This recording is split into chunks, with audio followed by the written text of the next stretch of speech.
ಇಂಡಿಯಾನ ಜಗತ್ತಿನ show of capital ಅಂತ ಕರೆದ್ರೆ ಖಂಡಿತ ತಪ್ಪಾಗಲ್ಲ. ನಮ್ಮೂರಲ್ಲಿ ಒಂದ್ ಗಾದೆ ಇದೆ, ಹಾಸಿಗೆ ಇದ್ದಷ್ಟೇ ಕಾಲ್ ಚಾಚು ಅಂತ. ಆದ್ರೆ ಇವತ್ತಿನ ಜನರ ಸಂಬಳ 30,000 ಕೂಡ ಇರಲ್ಲ, ಆದ್ರೆ ಖರ್ಚು 50,000ಕ್ಕೆ ಮಾಡ್ತಾರೆ. ಇವತ್ತು ಕಮ್ಮಿ ಸಂಬಳ ಬರೋರ್ಗೂ ಕೂಡ ಐಫೋನ್ ನ ಕ್ರೇಜ್ ಎಷ್ಟಿದೆ ಅಂದ್ರೆ ಕೆಲವರು ತಮ್ಮ ಪೂರ್ತಿ ಸೇವಿಂಗ್ಸ್ ನ ಅದಕ್ಕೆ ಖರ್ಚು ಮಾಡ್ತಾರೆ. ಇವತ್ತು ಮಿಡಲ್ ಕ್ಲಾಸ್ ಅವರು ಶೋಕಿ ಮಾಡ್ತಾ ಹೆಂಗ್ ದಿವಾಳಿ ಆಗ್ತಿದ್ದಾರೆ ಅಂದ್ರೆ ನಮ್ ಜನರಿಗೆ ಕೈಯಲ್ಲಿ ಐಫೋನ್ ಇರ್ಬೇಕು, ಕಾಲಲ್ಲಿ ಬ್ರಾಂಡೆಡ್ ಶೂಸ್ ಇರ್ಬೇಕು, ಮನೆ ಮುಂದೆ SUV ಕಾರೇ ಇರ್ಬೇಕು. ಆದ್ರೆ ಇದೆಲ್ಲದನ್ನು EMI ಇಂದಾನೆ ತಗೋತಿದ್ದಾರೆ. ನಿಮ್ಗೆ ಇವ್ರು ನೋಡಿದ್ರೆ ಎಂತ ಲೈಫ್ ಸ್ಟೈಲ್ ಗುರು, ಇವರು ಶ್ರೀಮಂತರೇ ಇರ್ಬೇಕು ಅನ್ಸುತ್ತೆ. ಆದ್ರೆ ರಿಯಾಲಿಟಿ ಏನಂದ್ರೆ ಸಂಬಳ ಬರ್ತಿದ್ದಂಗೆ ಇವ್ರ ದುಡ್ಡೆಲ್ಲ EMI ಗೆ ಕಟ್ ಆಗ್ಬಿಡುತ್ತೆ. ಆಮೇಲೆ ಮನೆಗೆ ರೇಷನ್ ಇವರು ಕ್ರೆಡಿಟ್ ಕಾರ್ಡ್ ಇಂದಾನೆ ತರಬೇಕಾಗತ್ತೆ. ಮುಂಚೆ ಮನೇಲಿ ಒಂದು ಚೇತಕ್ ಸ್ಕೂಟರ್ ಇದ್ದಿದ್ರು 4 ಜನ ಇರೋ ಫ್ಯಾಮಿಲಿ ಖುಷಿ ಖುಷಿಯಿಂದ ಟ್ರಾವೆಲ್ ಮಾಡ್ತಿದ್ರು. ಆದ್ರೆ ಈಗ ಸುಮಾರಾಗಿರೋ ಕಾರ್ ಇದ್ರೂನು ಜನ ಖುಷಿಯಾಗಿಲ್ಲ. ನಮ್ಗೆ ರೋಡ್ ಪ್ರೆಸೆನ್ಸ್ ಇರೋ ಸನ್ ರೂಫ್ ಇರೋ ಗಾಡಿನೇ ಬೇಕು. ಬಡ್ಜೆಟ್ 5 ಲಕ್ಷ ಕೂಡ ಇರಲ್ಲ, ಆದ್ರೆ ಮದುವೆ ಮಾತ್ರ ಯಾವ್ದೋ ರಾಯಲ್ ಫ್ಯಾಮಿಲಿ ತರ ಮಾಡ್ಕೋತಾರೆ. ಮನೆ ಪೇಪರ್ ಅಡ ಇಟ್ಟಾದ್ರೂ ಸರಿ ಫಾರಿನ್ ನಲ್ಲಿ ಯಾವ್ದೋ 3rd ಕ್ಲಾಸ್ ಡಿಗ್ರಿ ಮಾಡಕ್ ಹೋಗ್ತಾರೆ. ಇದೆಲ್ಲ ಬರೀ ಶೋ ಆಫ್ ಗೋಸ್ಕರನೇ.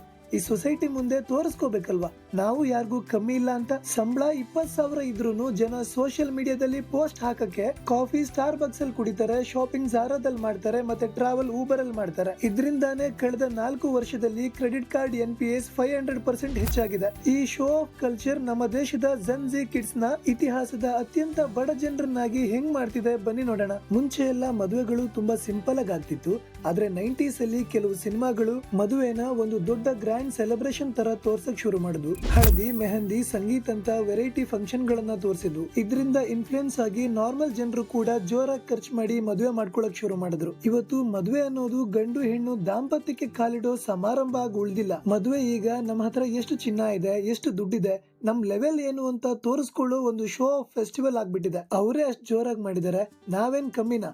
ನಾವು ಅದಕ್ಕಿಂತ ಜೋರಾಗಿ ಮಾಡೋಣ ಅಂತ ಸಾಲ ಮಾಡಿ ಸೆಲೆಬ್ರೇಟ್ ಮಾಡ್ತಿದ್ದಾರೆ. ನಾವೆಲ್ಲ ಶ್ರೀಮಂತರಾಗೋದಕ್ಕಿಂತ ಶ್ರೀಮಂತರ ತರ ಕಾಣಿಸ್ಕೊಳ್ಳೋದಕ್ಕೆ ಜಾಸ್ತಿ ಕಷ್ಟಪಟ್ಟಿದೀವಿ. ಯಾಕಂದ್ರೆ ನಮ್ಗೆಲ್ಲ ಸೋಷಿಯಲ್ ಮೀಡಿಯಾದಲ್ಲಿ ವ್ಯಾಲಿಡೇಷನ್ ಬೇಕಲ್ವಾ. ನಮ್ ದೇಶದ ಜನರೆಲ್ಲ ಕೈಯಲ್ಲಿ ದುಡ್ಡಿದ್ಯಾ ಇಲ್ವಾ ಅಂತ ಯೋಚನೆನೂ ಮಾಡದೆ ಸೋಷಿಯಲ್ ಮೀಡಿಯಾದ ಸ್ಟೇಟಸ್ ಗೇಮ್ ಗೆ ಅಡಿಕ್ಟ್ ಆಗ್ಬಿಟ್ಟಿದ್ದಾರೆ. ನಮ್ಗೆ ಪ್ರೀಮಿಯಂ ಪ್ರಾಡಕ್ಟ್ಸ್ ಗಳ ಹುಚ್ಚು ಎಷ್ಟಿದೆ ಅಂದ್ರೆ ಕೆಲವು ರಿಪೋರ್ಟ್ಸ್ ಪ್ರಕಾರ ಟೆಕ್ ಪ್ರಾಡಕ್ಟ್ಸ್ ಅಲ್ಲಿ ಪ್ರೀಮಿಯಂ ಕ್ಯಾಟಗರಿ ಪ್ರಾಡಕ್ಟ್ಸ್ ಗಳ ಗ್ರೋತ್ 50% ಜಾಸ್ತಿ ಆಗ್ಬಿಟ್ಟಿದೆ. ಮತ್ತೆ FMCG ಸೆಕ್ಟರ್ ಅಲ್ಲೂ ಪ್ರೀಮಿಯಂ ಪ್ರಾಡಕ್ಟ್ಸ್ ಗಳ ಗ್ರೋತ್ ಆಲ್ಮೋಸ್ಟ್ ಡಬಲ್ ಆಗ್ಬಿಟ್ಟಿದೆ. ನಿಮ್ ಸುತ್ತಮುತ್ತಾನೆ ನೀವು ಅಬ್ಸರ್ವ್ ಮಾಡಬಹುದು, ಇವತ್ತು ಯಾರ ಕೈಯಲ್ಲಿ ನೋಡಿದ್ರು ಐಫೋನ್ ಕಾಣಿಸುತ್ತೆ. ಎಲ್ರು ಬ್ರಾಂಡೆಡ್ ಬಟ್ಟೆ, ಬ್ರಾಂಡೆಡ್ ಪ್ರಾಡಕ್ಟ್ಸ್ ಅಂತ ಅದರಿಂದೇನೆ ಹೋಗ್ತಿದ್ದಾರೆ. ಟೈಮ್ಸ್ ಆಫ್ ಇಂಡಿಯಾದ ವರದಿ ಪ್ರಕಾರ ಇಂಡಿಯಾದಲ್ಲಿ ಮಾರಾಟ ಆಗೋ 70% ಐಫೋನ್ EMI ಇಂದಾನೆ ಖರೀದಿ ಮಾಡ್ತಿದ್ದಾರೆ. ಅಂದ್ರೆ ಪ್ರತಿ 10ರಲ್ಲಿ 7 ಐಫೋನ್ ಸಾಲ ಮಾಡೇ ತಗೋತಿದ್ದಾರೆ. ಯಾಕಂದ್ರೆ ಇವತ್ತು ಐಫೋನ್ ಸ್ಟೇಟಸ್ ನ ಸಿಂಬಲ್ ಆಗ್ಬಿಟ್ಟಿದೆ. ಇವತ್ತಿಗೂ ಮಾರ್ಕೆಟ್ ಅಲ್ಲಿ 7-8 ವರ್ಷದ ಹಳೆಯ ಸೆಕೆಂಡ್ ಹ್ಯಾಂಡ್ ಐಫೋನ್ ಗಳು ಸೆಲ್ ಆಗ್ತಿದೆ. ಆ ರೇಟಿಗೆ ಜನರಿಗೆ ಒಳ್ಳೆ ಆಂಡ್ರಾಯ್ಡ್ ಫೋನ್ ಸಿಗುತ್ತೆ,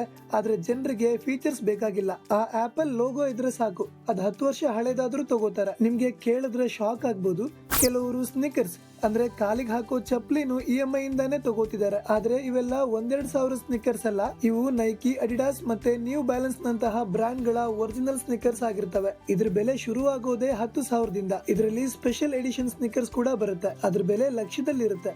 ಕೆಲವ್ರಿಗೆ ಈ ತರ ಸ್ನಿಕರ್ಸ್ ಕಲೆಕ್ಟ್ ಮಾಡೋದು ಒಂದು ಹವ್ಯಾಸ ಆಗಿರುತ್ತೆ, ಆದ್ರೆ ತುಂಬಾ ಜನ ಇದನ್ನ ಬರೀ ಶೋಕಿ ಮಾಡಕ್ಕೇನೆ ಸಾಲ ಮಾಡಿ ತಗೋತಿದ್ದಾರೆ. ನಮ್ ಜನರಿಗೆ ಬ್ರಾಂಡೆಡ್ ವಸ್ತುಗಳ ಹುಚ್ಚು ಎಷ್ಟಿದೆ ಅಂದ್ರೆ ಒರಿಜಿನಲ್ ತಗೊಳಕ್ ಆಗಿಲ್ಲ ಅಂದ್ರೆ ಲೋಕಲ್ ಮಾರ್ಕೆಟ್ ಅಲ್ಲಿ ಬ್ರಾಂಡ್ ಹೆಸರಲ್ಲಿರೋ ಡೂಪ್ಲಿಕೇಟ್ ಪ್ರಾಡಕ್ಟ್ ತಗೊಂಡಾದ್ರೂ ಸರಿ ಶೋಕಿ ಮಾಡೋದ್ ಮಾತ್ರ ನಿಲ್ಸಲ್ಲ.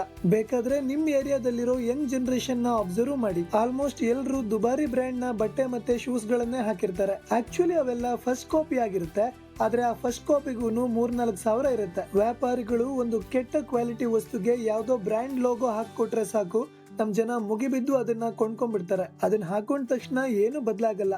ಆಕ್ಚುಲಿ 95% ಜನರಿಗೆ ಒರಿಜಿನಲ್ ಮತ್ತೆ ಡೂಪ್ಲಿಕೇಟ್ ಮಧ್ಯ ವ್ಯತ್ಯಾಸ ಕೂಡ ಗೊತ್ತಾಗಲ್ಲ. ದುಡ್ಡಿರೋರು ಹಾಕೋತಿದ್ದಾರೆ, ಇದೇ ಟ್ರೆಂಡ್ ಇರ್ಬೇಕು, ನಾವು ಹಾಕೋಣ ಅಂತ ಹಾಕ್ತಿದಾರೆ ಅಷ್ಟೇ. ಇವಾಗ ನೀವೇನಾದ್ರೂ ಅಬ್ಸರ್ವ್ ಮಾಡಿದ್ರೆ ಪ್ರೀ ವೆಡ್ಡಿಂಗ್ ಶೂಟ್ ಮತ್ತೆ ವಿಡಿಯೋಸ್ ಗಳ ಟ್ರೆಂಡ್ ನಡೀತಿದೆ.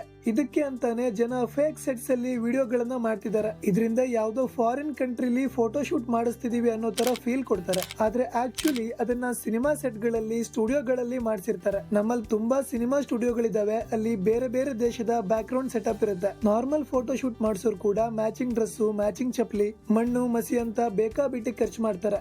ದುಡ್ಡಿರೋರು ಏನಾದ್ರೂ ಮಾಡ್ಕೊಳ್ಳಿ, ಆದ್ರೆ ಸಾಲ ಮಾಡಿ ಶೋಕಿ ಮಾಡೋರು ಸ್ವಲ್ಪ ಯೋಚನೆ ಮಾಡಿ. ಸೋಷಿಯಲ್ ಮೀಡಿಯಾದಲ್ಲಿ ಪೋಸ್ಟ್ ಹಾಕಿದ ತಕ್ಷಣ ನಿಮ್ ಜೀವನ ಖಂಡಿತ ಬದಲಾಗಲ್ಲ. ಇವಾಗಂತೂ ಜನ ಸಾಲ ಮಾಡ್ಕೊಂಡು ಫಾರಿನ್ ಟ್ರಿಪ್ಗೆಲ್ಲ ಹೋಗ್ತಿದ್ದಾರೆ. ನೀವು ಸೋಷಿಯಲ್ ಮೀಡಿಯಾದಲ್ಲಿ ತುಂಬಾ ಜನರನ್ನ ನೋಡಿರ್ತೀರಾ, ಬರೀ ಪೋಸ್ಟ್ ಹಾಕಕ್ಕೋಸ್ಕರನೇ ಟ್ರಿಪ್ಪಿಗೆ ಹೋಗಿರ್ತಾರೆ. ನಾನು ಪ್ರೊಫೆಷನಲ್ ಟ್ರಾವೆಲ್ ವ್ಲಾಗರ್ಸ್ ಬಗ್ಗೆ ಹೇಳ್ತಿಲ್ಲ, ಶೋಕಿಗೆ ಸುತ್ತೋರ್ ಬಗ್ಗೆ ಹೇಳ್ತಿದ್ದೀನಿ.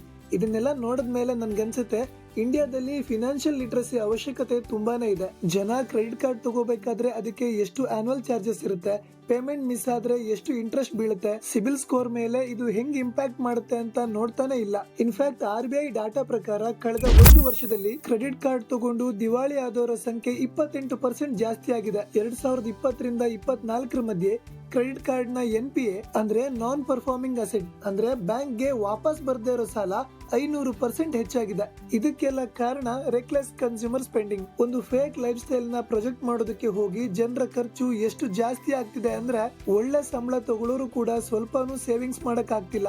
ಜನರಿಗೆ ಗೊತ್ತೇ ಆಗ್ತಿಲ್ಲ ಅವ್ರಿಗೆ ಯಾವಾಗ ಸಂಬಳ ಬಂತು ಯಾವಾಗ ಹೋಯ್ತು ಅಂತ. ನನ್ ಪ್ರಕಾರ ಕೆಲವು ಸ್ಟೆಪ್ಸ್ ತಗೊಳ್ಳೋದ್ರಿಂದ ನೀವು ಫಿನಾನ್ಷಿಯಲಿ ಸೆಕ್ಯೂರ್ ಆಗ್ಬೋದು. ಮೊದಲು ಸರ್ಕಾರ ಕನ್ಸ್ಯೂಮರ್ ಲೋನ್ ನ ರೆಗ್ಯುಲೇಟ್ ಮಾಡ್ಬೇಕು. ನಮ್ ದೇಶದಲ್ಲಿ ಈಸಿಯಾಗಿ ಸ್ಮಾಲ್ ಲೋನ್ ಸಿಕ್ಬಿಡುತ್ತೆ. ಅದಕ್ಕೆ ಅಂತಾನೆ ಬೇಕಾದಷ್ಟು ಮೊಬೈಲ್ ಆಪ್ಸ್ ಇದಾವೆ. ಪ್ರತಿದಿನ ನಿಮ್ಗೆ ಲೋನ್ ಬೇಕಾ ಅಂತ ಯಾವ್ದೋ ಒಂದ್ ಕಾಲ್ ಬರ್ತಾನೆ ಇರುತ್ತೆ. ಜನ ಆಸೆಗೆ ಬಿದ್ದು ಇಂತ ಲೋನ್ ಗಳನ್ನ ತಗೊಂಡ್ ಬಿಡ್ತಾರೆ, ಆಮೇಲೆ ಬಡ್ಡಿ ಕಟ್ಟಕ್ಕಾಗದೆ ಓದಾಡ್ತಾರೆ. ಈ ಮಧ್ಯೆ ನೀವು ಅಬ್ಸರ್ವ್ ಮಾಡಿದ್ರೆ ಆನ್ಲೈನ್ ಅಥವಾ ಆಫ್ಲೈನ್ ಎಲ್ಲೇ ಶಾಪಿಂಗ್ ಮಾಡಿದ್ರು ನಿಮ್ಗೆ ದುಬಾರಿ ಪ್ರಾಡಕ್ಟ್ಸ್ ಗಳನ್ನ EMI ಅಲ್ಲಿ ಕೊಡ್ತಾರೆ. ಒಂದೇ ಸಲಕ್ಕೆ ದುಡ್ಡು ಕೊಡಕ್ ಆಗದೆ ಇರೋರ್ಗೆ ಇದೊಂದು ಒಳ್ಳೆ ಆಪ್ಷನ್ ಆಗ್ಬೋದು. ಆದ್ರೆ ಸಾಲ ಸಿಗುತ್ತೆ ಅಂತ ಬೇಡದೇ ಇರೋ ವಸ್ತುನೆಲ್ಲ ತಗೊಂಡ್ರೆ ನೀವ್ ಹೆಂಗ್ ಉದ್ಧಾರ ಆಗ್ತೀರಾ? ನಿಮಗ್ ಸಾಲ ಕೊಡೋದ್ರಿಂದ ಫಿನಾನ್ಸ್ ಕಂಪನಿಗೆ ಇಂಟ್ರೆಸ್ಟ್ ಸಿಗುತ್ತೆ ನಿಜ, ಆದ್ರೆ ಇದನ್ನ ಕಂಟ್ರೋಲ್ ಮಾಡೋದಕ್ಕೆ ಸರ್ಕಾರ ಏನಾದ್ರೂ ಸ್ಟೆಪ್ ತಗೋಬೇಕು. ಯಾಕಂದ್ರೆ ಲೋನ್ ತಗೊಂಡವರು ದಿವಾಳಿ ಆದ್ರೆ NPA ಕ್ರೈಸಿಸ್ ಶುರುವಾಗಿ ಬ್ಯಾಂಕ್ ಡಿಫಾಲ್ಟ್ ಆಗುತ್ತೆ. ನೆಕ್ಸ್ಟ್ ಟೈಮ್ ನೀವೇನಾದ್ರೂ ಸಾಲ ಮಾಡಿ ತಗೋಬೇಕಾದ್ರೆ ಅದ್ ನಿಮ್ಗೆ ನಿಜವಾಗ್ಲೂ ಅವಶ್ಯಕತೆ ಇದೆಯಾ ಅಥವಾ ಬೇರೆಯವರು ತಗೊಂಡಿದ್ದಾರೆ ಅಂತ ನೀವು ತಗೊಂತಿದ್ದೀರಾ ಅಂತ ಯೋಚನೆ ಮಾಡಿ. ತುಂಬಾ ಜನ ಇಂಪಲ್ಸ್ ಬೈಯಿಂಗ್ ಮಾಡ್ತಾರೆ, ಅಂದ್ರೆ